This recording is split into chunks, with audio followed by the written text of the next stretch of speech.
ang mabuting balita ng Panginoon. Pinupuri ka namin, Panginoong Heso Kristo.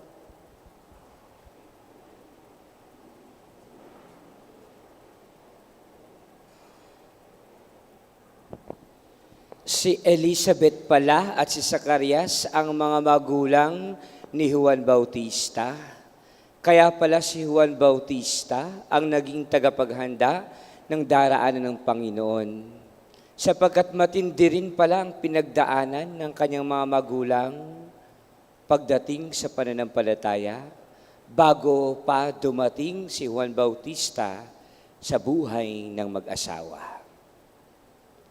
Kaya hindi rin natin masisisi ang mga taong malapit sa Diyos, ang mga pamilyang malapit sa Diyos, ang mga mag-asawang malapit sa Diyos, ang mga anak na sumusunod sa yapak ng kanilang mga magulang pagdating sa pagsunod sa kalooban ng Diyos. Pupwede na sanang si Zacarias at si Elizabeth ay tumiwalag sa kanilang paglilingkod. Pupwede na sanang si Zacarias at si Elizabeth ay hindi na sumampalataya sa Diyos. Pupwede na sanang si Zacarias at si Elizabeth ay hindi na mag-alay ng kamanyang sa templo. Sapagkat ang tagal-tagal na nilang naglilingkod, pero hindi naman dinidinig ng Diyos ang kanilang panalangin. Pero sa kabila nito, hindi nagbago ang kanilang pananampalataya. Hindi sila nagpakita na sila'y nawala at sila'y nanghina at nawalan ng pag-asa at hindi na nanalig at naghintay na pakikinggan pa ng Diyos ang kanilang panalangin. Kaya laking gulat ni Zacarias nang siya nagdadasal doon sa may alay ng kamanyang, ay nagpakita ang anghel ng Panginoon. At ang sabi sa kanya, Zacarias, huwag kang matakot, dininig ng Diyos ang panalangin mo na kayo ni Elizabeth ay magkakaroon na ng anak. Sabi niya, papaano yun? Matanda na kami. Papaano yun? Baog pa sa Elizabeth. Papaano mangyayari ang lahat ng yon? Nagtatanong laman si Zacarias. Pero ang sabi ng anghel, dahil dyan, hindi mo agad paniniwala, hindi ka muna makapagsasalita. Mahirap kapag hindi ka makapagsasalita. Parang parusa ng Diyos. Mahirap kapag hindi ka makapagsasalita, hindi mo masabi yung gusto mong sabihin. Communication is very important, pero yun yung nawala kay Zacarias.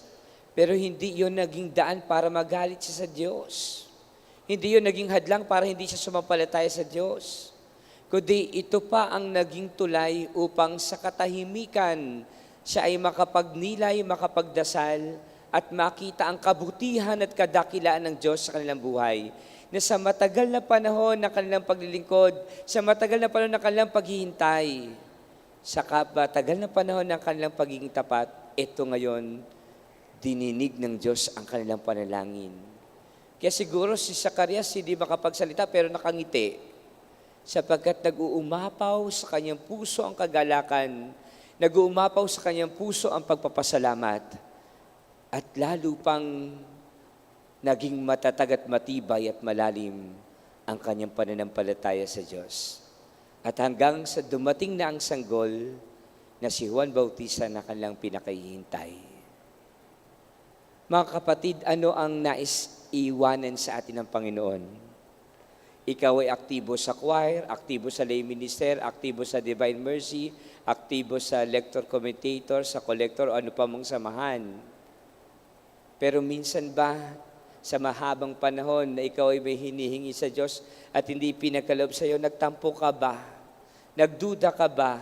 Nawalan ka ba ng pag-asa? Nanlamig ka ba sa pananampalataya? At ibig-ibig mo na huwag nang maglingkod dahil parang hindi naman dinidinig ng Diyos ang iyong panalangin. O katulad nga rin ba ni Zacarias na nawala yung kanyang pagsasalita at siya'y nabalot ng katahimikan. Pwede ka nga kayang magtampo sa Diyos, magalit sa Diyos, na para bagang inalis sa iyo yung isang bagay na napakahalaga sa iyong buhay.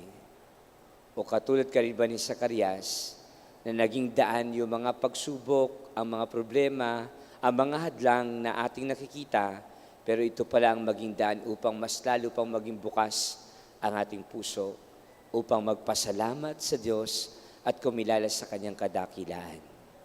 Mga minamahal na kapatid, sa ating panalangin at pagdinilay, lagi nawa nating makita yung biyaya ng Diyos.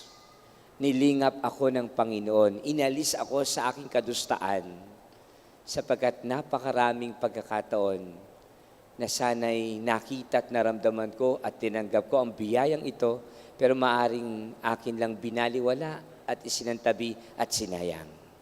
Nawa ito ang pagkakataon upang muli ay ibalik at ilapit at muli tayo'y sumamba at magpuri at kumilala sa Kanya. Panginoon ng Diyos, na langit at lupa, Panginoon na makapangyarihan sa lahat, Panginoon na siyang may akda ng aming buhay at nakababatid ng lahat ng aming paglalakbay, ng aming patutungunan, ng aming paroroonan. Na sana hindi kami magsawa na laging maghintay sa kung anumang pagpapala na sa amin ay iyong ibibigay. Amen.